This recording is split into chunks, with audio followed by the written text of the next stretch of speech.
In the publishing world, cookbooks are typically categorized as illustrated books. That's to say, they have pictures that serve to engage and pull readers into the content. The pictures kind of play second fiddle to the words, like window dressing. Recipes, after all, are made up of words, but is that always necessary?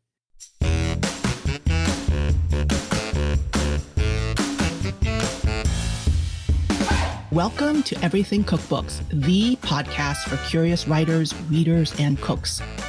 This is Andrea Nguyen, and I am flying solo today. I write recipes first and foremost thinking about the words that best capture the actions, flavors, and sensations of cooking. But that's not what everyone does.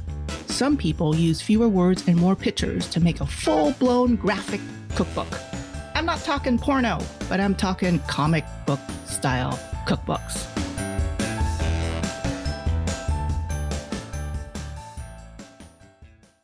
Michelle Tam, creator of Nom Nom Paleo, does something in between.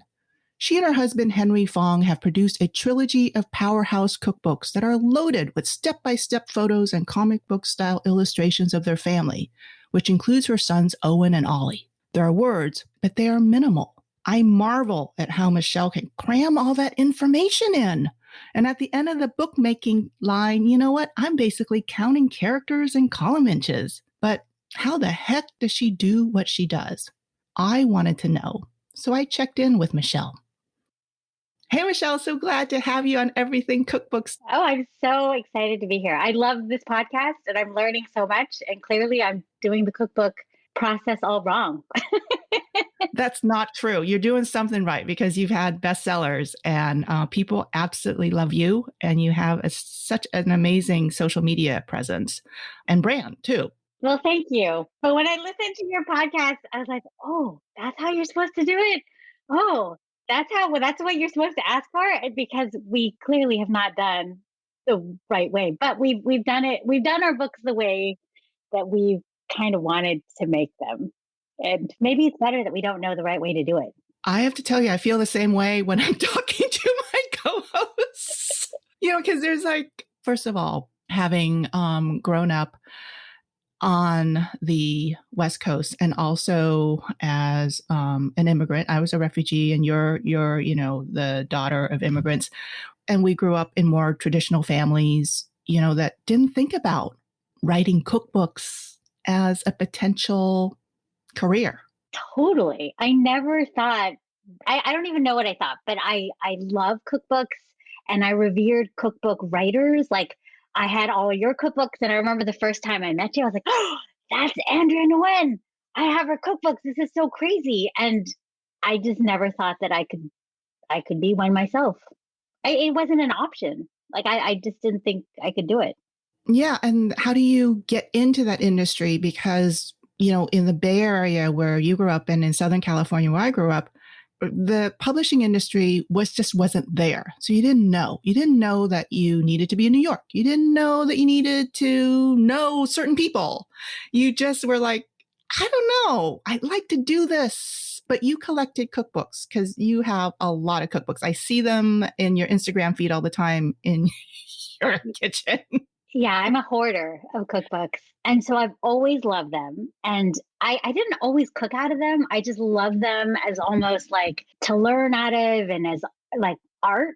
And I love food and I loved eating. And so I would just look at cookbooks, but I wouldn't necessarily cook out of them because I love eating more than cooking, which I think is a big surprise for many people. But when I started eating like paleo, I was like, oh, I have to start cooking for myself and let me figure out how to do it. And so that's kind of how I came about it. And I've always loved food blogs. So that was another thing. I love cookbooks and I love food blogs, but I never thought that I could create anything new or novel. But when I went paleo, I was like, oh, maybe I could do a paleo food blog because that's something that's not really there. And I didn't think anyone was going to read it. I just was writing it for myself. And it was a Tumblr blog. And at the time I was working as a night shift pharmacist. So I would just write about what I was bringing to work and cooking before I went to work. And I would swear all the time because I didn't think anyone was reading it. And I had small children, so I couldn't swear in real life. And eventually I was like, oh, I have to come up with recipes. I have to cook something. And at first I was just kind of modifying people's recipes. And then I realized, oh, you can't really do that. You have to make sure there's like proper credit and all this stuff. And so I did all sorts of stuff wrong initially. And then I just started creating my own recipes. But even then, I didn't even know how to write a recipe properly. I didn't, even though I had all these cookbooks, I didn't realize like the order of the ingredients has to be in the order that it's used in the recipe and like from biggest to smallest and all this stuff I just didn't know. And then I actually took a food writing continuing education class at Stanford from Tori Ritchie while I was working nights because I was blogging and I was like, oh, I should actually learn how to do things properly. And that was a very eye opening experience because I was like, I had no idea. I had no idea how to do any of this stuff. Tora is really, really great. Yeah. I've spoken in her class before, and that particular class at Stanford Extension is excellent.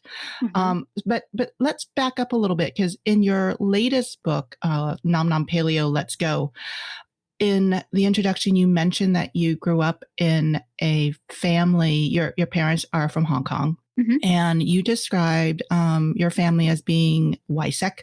Is that the correct pronunciation? Waisek. Yeah. Like it's almost like your reason for being is eating. And I think that is me in a nutshell. And my whole family. Like we just love to eat and I love figuring out where to eat and I just enjoy it so much. And your sister Fiona became a chef and you decided to be a drug pusher as a pharmacist, as you describe yourself when I first met you. Yeah. I called myself a zombie drug dealer because I used to work the night shift at Stanford Hospital as the hospital pharmacist. And people were like, why would you work nights? I was like, I liked working nights because I knew what my schedule was. I worked 7 nights on and have 7 nights off. But then I could totally schedule when our restaurant reservations were because otherwise my schedule was too crazy. And this way I was like, oh, I can always plan where we're going to eat. I can plan trips really easily. And so that's kind of why I had that schedule and I had the job. I mean, I liked my job a lot and I love the people I worked with, but it was not my passion. So your job supported your WISEC lifestyle. 100%. Yes. I did my job, but I was like, okay, as soon as my shift was done, I'd hand my pager over because it's back when we had pagers to the next pharmacist coming on in the morning. And I'd be like, oh, you know what? I can think about cooking and eating. And I started my blog, while I was working as a night shift pharmacist because I had all this extra time. But yeah, definitely my job was not my passion, but it helped fuel my passion. It paid for expensive restaurant trips. So my first job out of college was as a federal bank examiner. It sounds really boring, and it was. I was terrible at accounting, so that was not the job for me. But I always think back, like, whatever I studied in college, even though it was like the safest thing, all this accounting, business, contracts, and crap, it helped me in my writing career. So I feel like with your pharmacy background, how did that feed into your recipe writing and your cookbook creation process? So definitely, I think it helps because I'm very meticulous in terms of like recipe testing and I weigh and measure everything really accurately just so it can be replicated over and over again. So I think that, and I think that you just have to be precise. And I think sometimes I need to like back off a little bit because I'm like, okay, I'm going to ask for a certain amount of something, but I know in real life people will just have like 1 carrot or 2 carrots. But then I'm like, but carrots are totally different sizes. But then I'm like, but really, does it matter like what size the carrot is? So I there are times when I have to like say, okay, for this particular recipe, it's not a big deal if they have a big carrot or little carrot. So you can just specify 1 carrot. But then if I'm doing some sort of like paleo dessert recipe, I do actually give weight measurements because, baking is always really tricky and it's a type of science. And especially if you're replacing like wheat flour with kind of all these weird non-traditional flours and you need to actually measure it out. That's how things work. I mean, I think of recipes as being, they're prescriptive. they've got instructions, but you know Yeah. that not everyone, and people are going to, self-medicate, like self-dose. They're going to Yes. just like do whatever Yeah. with what you suggest. So yeah, it's like I go through that all the time. I'm like, oh, I know how much a medium carrot weighs for me. And when I Hmm. look at the bin at the grocery store, there are a lot of large carrots, but maybe at that time the cook will go, well, those are all mediums to me because that's all I see. Yeah. I have to let go. I'm like, no, this is okay. It could be a large onion or a small onion. It won't make a difference. That's right. Sometimes it does make a difference. But anyway, Yeah. so the other thing I was taken by in Nom Nom Paleo Let's Go is where you say that every cookbook is a time capsule and it captures a moment.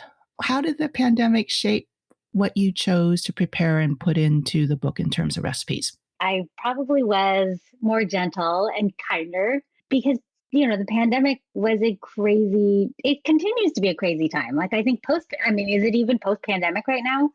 We went into it because we had told our publisher we were going to write something, I think at the end of 2019.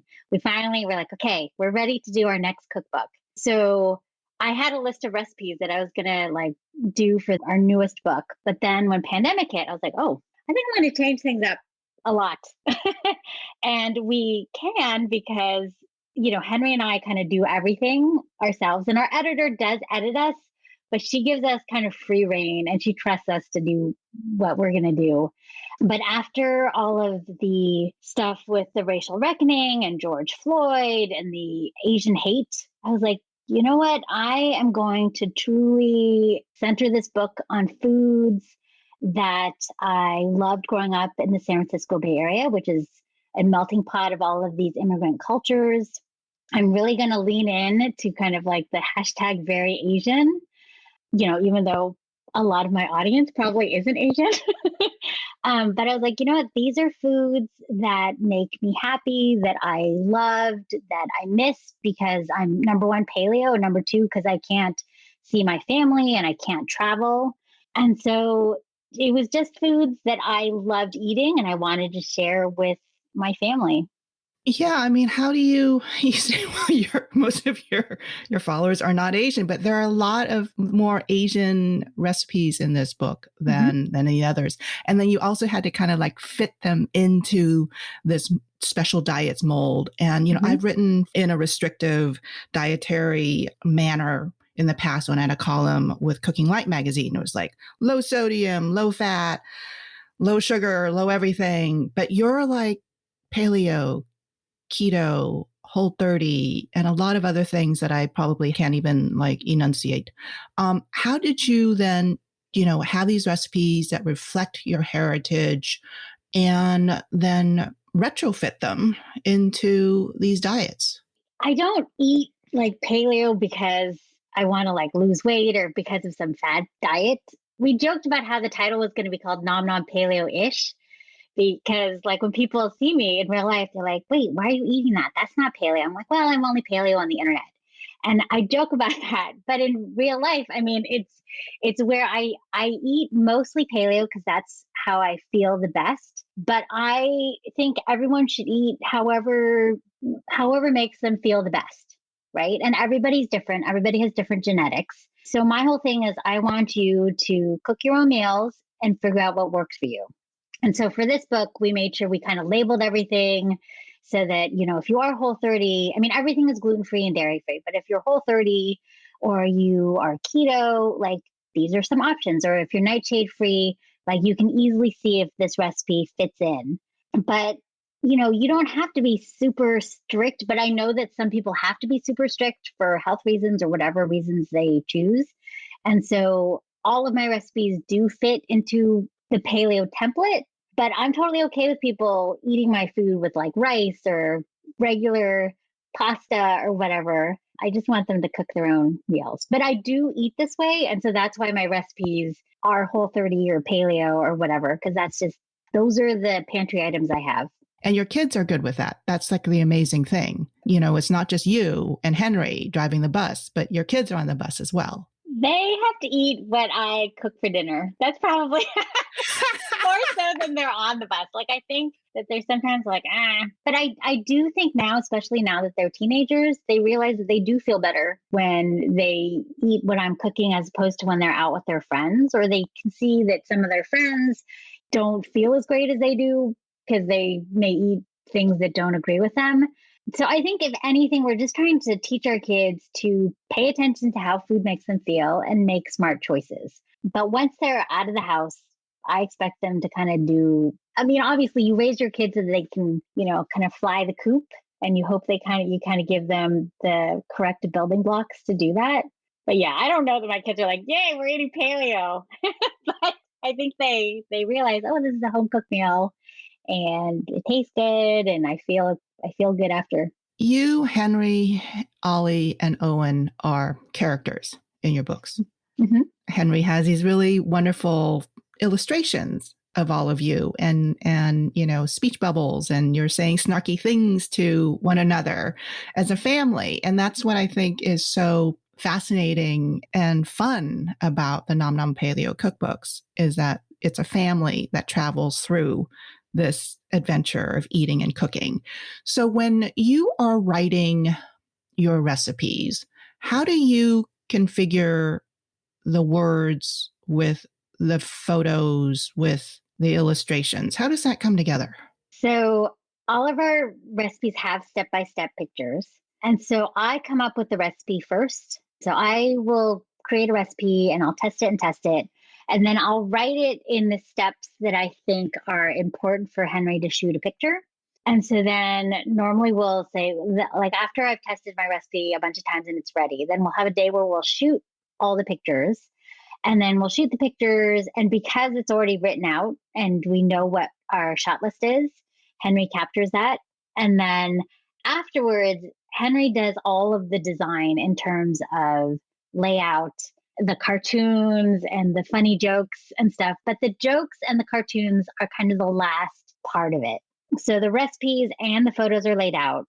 But throughout the year, Henry's always kind of collecting funny things that the kids say, because everything that's in the book that the kids are saying or I'm saying is something that has been said in the house before, because we're a house full of weird jokes and stuff. And so he's always just recording it on his phone. And if he knows that if we have a cookbook coming up, he collects a bunch of these. But we purposely put little cartoons of the kids.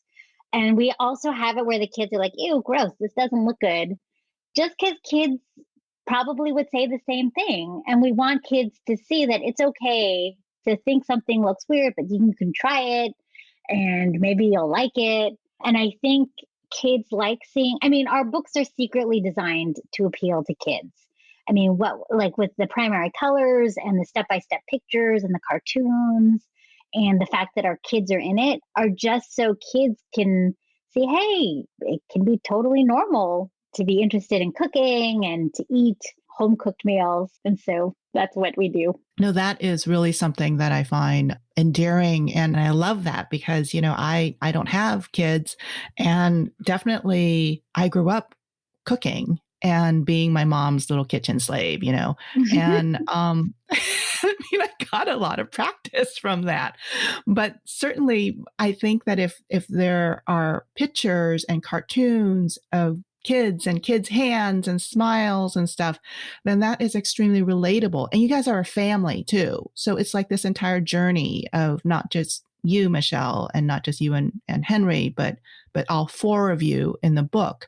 Do you think you could have made that come across as well if you didn't have as many of the photos and cartoons? I don't think so. I think a big part of the appeal of our books is the visual aspect of it. And I do think that is something, and obviously it has our personality in there as well.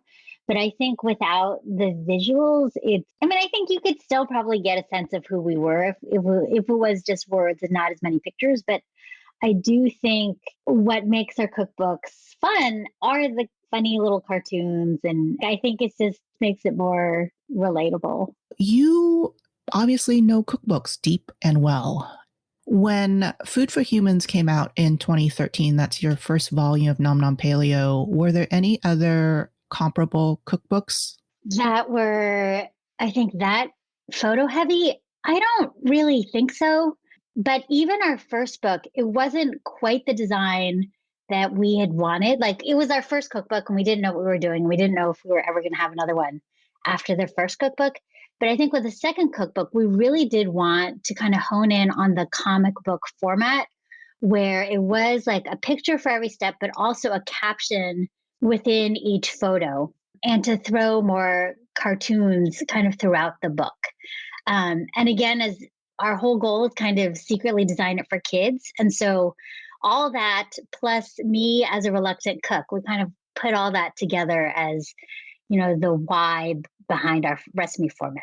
So the choice in terms of that format is inspirational to you to get Michelle to make dinner every day. Yes, for sure. I again, at the same time, I do love like the old school cookbooks like Julia Child, where it's like she has amazing prose and everything is so descriptive, like down to how things sound when you cut into it, that kind of beautiful stuff, which is great. But realistically, as a cook, sometimes I just want to see something right away and see if it's something that I want to make, as opposed to having to read like a really beautifully written essay to kind of figure out if I want to make something. But it could also be a sign of the times. Like, we're so with Instagram and our phones in our pocket being able to show us everything, in a few seconds. You just need something to kind of grab your attention quickly.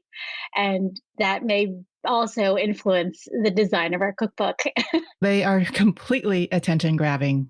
Hopefully. I mean, that's our goal is we want kids to just see it on a coffee table and say, wow, what is this? And flip it open and start looking through the recipes and get excited to cook with their parents. Because even if you're little, like you can at least point to, steps 1, 2, 3, 4. And then as you get older, you can actually start cooking it by yourself. That's awesome. Let's talk a little bit about head notes. Sometimes you have head notes and sometimes you don't. When do you, Michelle Tam, decide to have a head note in your recipes? What's interesting is because we don't kind of submit a manuscript, like a Word document of all of our recipes to someone, and then they, correct it all, and then they design it and photograph it after. Like we kind of do it as we go. And so sometimes it's up to what space is available because there's so many photos and so many cartoons and kind of graphical elements. Sometimes there's no place for a head note, or we'll put it as almost like an afternote, like on a picture. Like there might be a hero image at the end and there might be a little caption about it, which would typically be a head note. I think sometimes the head note is needed when there's less pictures in books to kind of sell the recipe because you can't see it. But I think in our book, because we have so many pictures and you can kind of see right away if this is potentially something that might appeal to you to make, that we don't necessarily need the head note at the beginning. But in reality, it's also how much space Henry has for a head note in the book. Yeah, no, because I saw that, there are head notes for the tikka masala, the chicken velvet and spinach soup, the scallion pancakes, but there's none for salmon niçoise. And then I was like, well, people understand what the salmon niçoise is. Yeah, so that is also, I think, taken into account where I think, we normally have some sort of little blurb about the recipe, probably not at the beginning, but those are for recipes that I think are more familiar to people. Like I think most people know, I mean, it's normally a tuna niçoise, but you can make it with salmon. But I think other recipes, they're like, oh, what is this? Like, what does it mean? Like a chicken velvet, soup. And I've never seen this before. And so that's when I'm like, okay, here's a little blurb about this recipe and why I like it or why I find it important or, where it comes from or something that I think would sell it more than just the picture. If people are unfamiliar with the recipe and even if they saw it, they'd be like, I don't know what that is. I don't know if I want to make it. But really, it's a matter of space. It's always down in the space. And so for every single how-to photo, how many words, how many characters do you get? Because it's a very small amount of space in each one of those. Yes, it's very specific. Henry wants me to be as concise as possible because it has to fit in a little rectangle that's above the photo. And we also want to make it so that you don't have to keep on flipping pages, even though there's so many photos. And so if you do have to flip the page, it should be at a point where it makes sense. And then those subsequent pages actually have to have the amounts of the ingredients listed so you don't have to flip back to the ingredient section. We just have to be as brief as possible. And there are many times when he's laying stuff out. He's like, okay, this sentence is going to be turned to this. Is this okay? Like, I'm going to shrink it. I'm like, okay, that should work. But because we are more photo heavy than text heavy, like the picture should help you figure out if the words are brief. You're limited by how many pictures can go onto each page because there's just only so that's standardized too. Well, Henry had different templates for each recipe. So he had like different, like if it's a 7-step recipe versus like a 6, or sometimes they're like 12 or 15 or 18. And so that changes what the picture and the size of the picture. So he had something figured out where he's like, okay, this is going to be a 9-step recipe. So that means you have more room to write things or whatever it was. I just said, okay, Henry, whatever works, we'll figure it out. So how do the recipes then fit into your website? And then you also have an app. So the recipes on the app and blog, I mean, I still love the recipes we put on the blog and app, but that's kind of a weekly thing. And they're not necessarily like the ones that I've worked on for many, many iterations. But at the same time, a lot of my best recipes come from the blog, and then I put them in the books because nobody knows what's going to happen with the internet one day. And I'd like it somewhere permanent. And it's hard too, because like with the blog, people will give me instant feedback. So I do have to have high quality recipes on the blog because people tell me right away if they don't work or they hate it. So I think of the blog and app as similar content, but the books are something different and special because we throw so much into it. And there's like that specific kind of comic book format. And it's a lot more personal where we can put in a lot of stories about us and why certain recipes are important to us. Whereas on the blog, like now you have to worry about SEO and all this other stuff that makes it less about us as like a family. Does that make sense? Yeah, it's less storytelling. Yeah.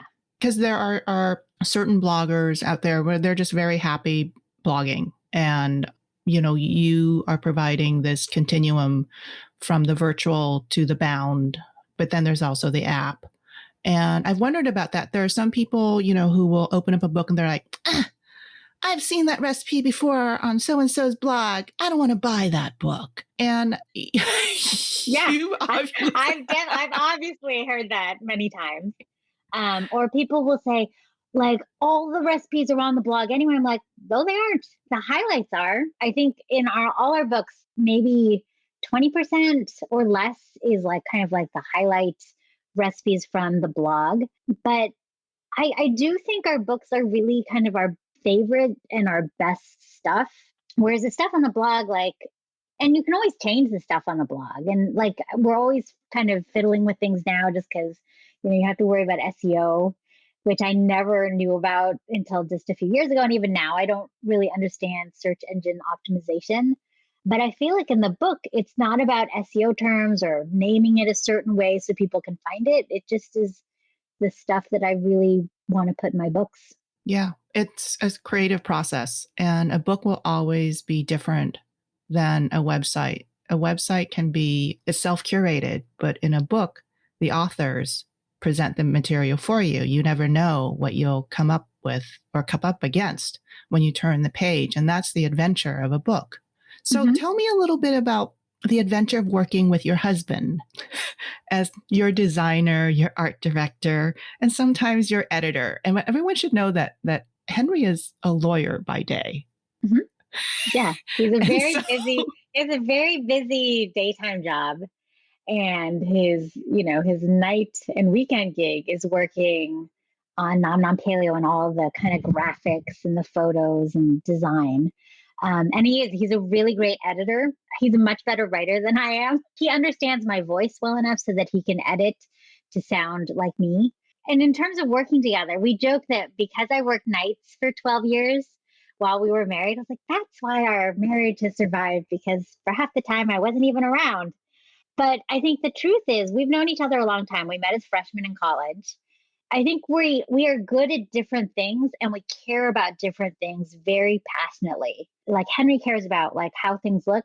I don't really care. Like I trust him, and then I care about the recipes tasting really good, and he doesn't care about that part, and he lets me do whatever I want, and he kind of trusts me to pick the types of recipes I want to develop.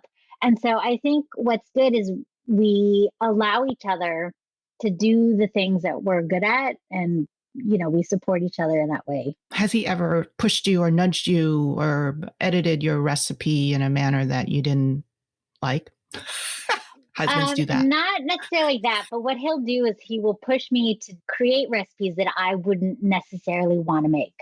And when I say that, it's because I'm really lazy, and so there's certain ones I don't want to do because I know it'll just take too much time, and it's not something that I'll nail on the first few tries.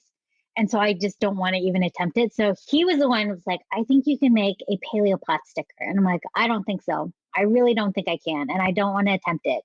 He's like, no, I really think you can. He kept on saying this to me. And then finally, one of my readers was like, I used your scallion pancake dough and I was able to make a paleo pot sticker that worked really well. And I was like, oh, really? You were able to like do the steam pan frying method? It didn't get all weird and gross? And she's like, no. And I was like, huh, maybe I'll try it now. And so I told Henry, I was like, hey, I think I'm going to use that scallion pancake dough and kind of rejigger it to make pot stickers. And he's like, I've been telling you this for 5 years. I'm like, yeah, you have. And that's why I was thinking about it. But someone else actually tried it.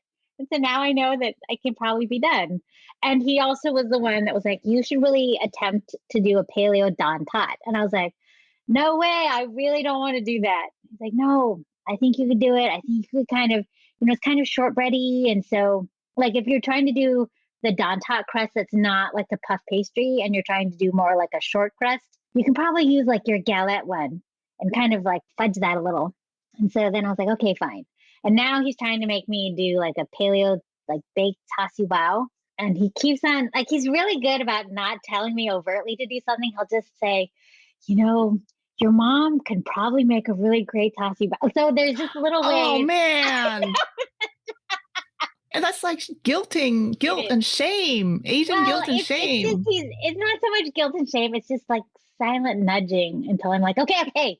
And then eventually I will. So now I have this idea. I should probably make a baked tasu bao, but I haven't actually, but it'll happen probably in this next year just because it's been that's a tough one. Yeah, I think so too. That's why I haven't really tried it. Yeah. No, I was very impressed that in the book you had, your scallion pancake and then the pot sticker, but the ultimate, triumph was the egg tart, the Don Tot. Yeah, that was really I was like, damn.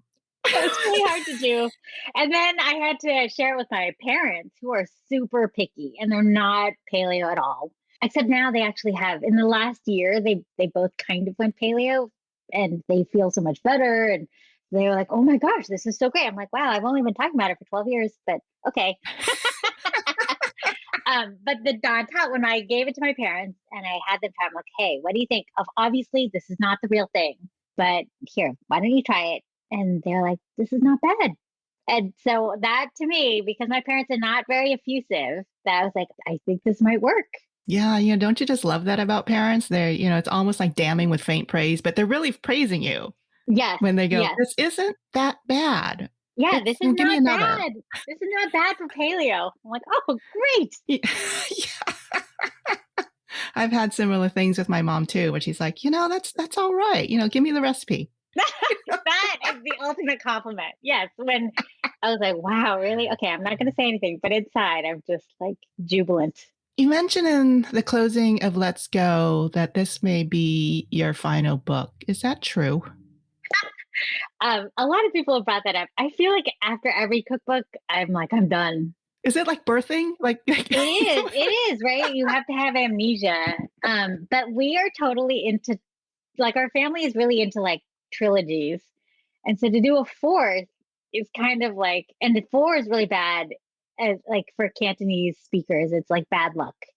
And so you either have to do three or six, you know?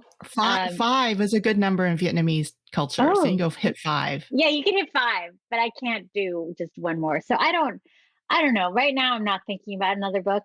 And I don't know. Yeah, I mean, I never know what's going to happen. Paleo could be the fad diet that dies. You know what I mean? Like, so I don't know. I mean, I'm going to keep doing it for as long as I enjoy doing it and it's fun. I don't know. It could be. It could be the last one. So everyone has to go buy it. That's right. That's right. Because, I'm not paleo, I'm not keto, I'm not Whole30, but I really love the book because all your books, they teach me something and pull me out of my comfort zone because I don't write necessarily to a restrictive diet, but I do, want to write tasty, healthy recipes. And sometimes those kinds of confines help us be more creative. You've shared so much of your generous talents and insights today, and I thank you so much, Michelle. Oh, thank you. I mean, that coming from you, that's huge because I've been a huge admirer of yours forever. And I love that we can chat about food now as friends. Friends and colleagues. So thank you so very much. It was my pleasure. Thank you.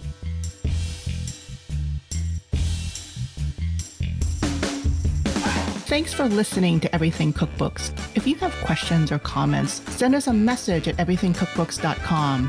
If you happen to send us a voice recorded question, we'll try to answer in a future episode. Much gratitude to our editor, Abby Circatella. And if you got a second to spare, leave us a review wherever you listen. Thanks for joining us. Until next time, keep on writing, reading, and cooking.